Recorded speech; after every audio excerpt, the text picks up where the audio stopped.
Hey, what up everybody, this is Stevie Breach coming to you here today. I thought I'd make a video about TNA's upcoming pay-per-view held on Spike Television. Hardcore Homecoming. Honestly, this one to me comes at a little bit of a surprise. I mostly wanted to get this video up to remind everybody this is the week that Spike TNA has moved TNA Impact to Wednesday night. Wednesday night is going to be a super show. It's going to be one of the pay-per-views on television. It's going to be Hardcore Homecoming. They've got, four big-time matches. One of them is going to be the Six Sides of Steel to find out who the number one contender is going to be for the upcoming match with Bobby Lashley. There's no real news. The TNA website is very weird with the words. I don't know if it's just going to be an upcoming match. It's going to be on television. If this is going to be for the next big show that they're going to be, or if it's going to be for October's big one, Bound for Glory, the big WrestleMania show. Everybody made a video, basically when Spike TNA or TMZ, whoever it was, leaked the news that basically, TNA was getting canceled. Everybody said the same damn thing. A few people, laughed at him and point their fingers at him and said that this, was a long time coming, and finally Spike TV was going to be pulling the plug on him, and they don't feel bad. But mostly everybody out there who's a wrestling fan wants to see TNA succeed. I think that some people, basically think that maybe Spike TV might buy them. Maybe Dixie Carter might, lure somebody to invest some money. Something's going to happen where a deal is going to be made, and TNA Impact, as a company, is going to succeed and move forward. The one thing that I thought was funny was that basically everybody made a video saying they wanted to see TNA succeed, and then when it came down to it, nobody really watched Destination X as a show. It just sort of was a show, it had a moment, and nobody caught it. Basically, I think that, they did their best to plug it. They gave themselves one commercial, they gave them one thing at the end of the show, basically letting everybody know Wednesday night, but it came at the last minute. I think the press release came out basically an hour before the TNA Impact show went on to TV last week, so it's going to be a really shocking change. They're really going to have to hop on to Twitter and Facebook, and I don't know if they have an Instagram account or not, or if that would even help.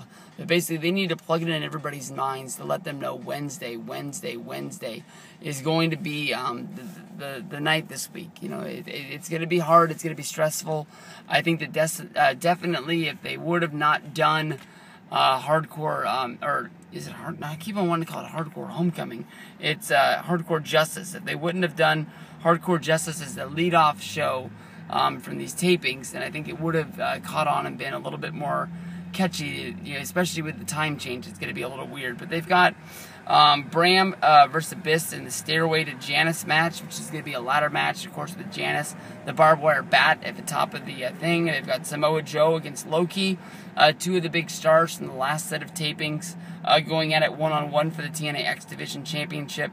Mr. Anderson against Sam Shaw in an I Quit match, which isn't really the best sort of deal, but it is what it is. And then, of course, you got the Six Sides of Steel cage match. The winner is going to receive a future shot at the TNA World Heavyweight Championship. The guys that are in there: Bobby Roode, Eric Young, Gunner, Austin Aries, Magnus, and James Storm. Six Sides of Steel, number one contender to come out of that. So basically, that's going to be your show.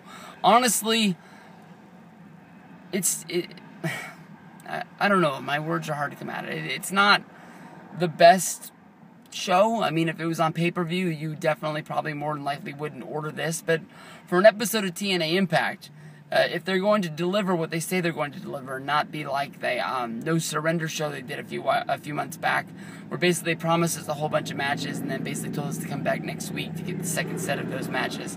That sort of left me mad. But I mean, if that's going to be the show, that should be a pretty good show. Bram versus Abyss in the Stairway to Janice match. Honestly, Abyss hasn't been a whole lot ever since he took the money and sort of sided with Magnus, and then he changed his mind. He went back to babyface. I'll take Bram. Bram's a guy that I really like. I think that he's got a future.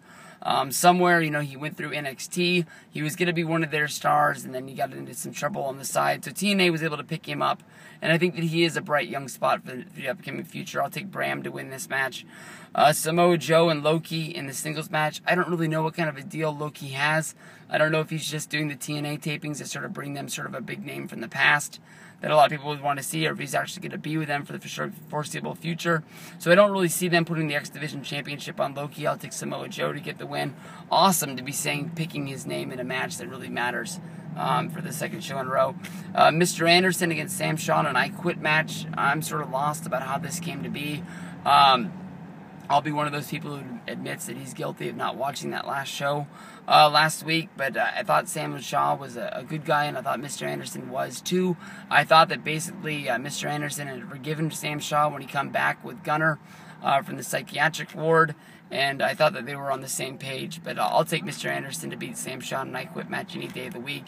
And then the six sides of steel, you got a lot of names in there. James Storm, one of my favorite guys in TNA. I would love to see him move up and become somebody for a #1 contenders match. We got Magnus, former champion. He sort of fell off the face of the earth when he lost the title to Eric Young. He had a few shots at it, and he wasn't able to get back into the hunt. Be good to see him back up in there. Austin Aries, he got a shot at the last show when he cashed in for Destination X. If he was going to win it, he would have won it there. Gunner, I like Gunner. That's basically all I'll say. Eric Young, he had his shot. Basically, it didn't work. I wouldn't be surprised if he's to do it. So Bobby Roode, he's been a great champion in the past. He had that year-long title run with TNA, and then dropped the title, and then never really popped up again. And he's been a guy since he turned babyface that basically easily should be moving into that spot. So I'll take Bobby Roode to win the six sides of steel. He'd be a good guy, probably your best match that you can line up unless you're going to be signing a free agent out there somewhere for Bound for Glory. Kind of surprised that I don't see the Hardys on this show. No Jeff, no Matt. This is the TNA website, so maybe they're just not plugging everything that's going to happen at the show.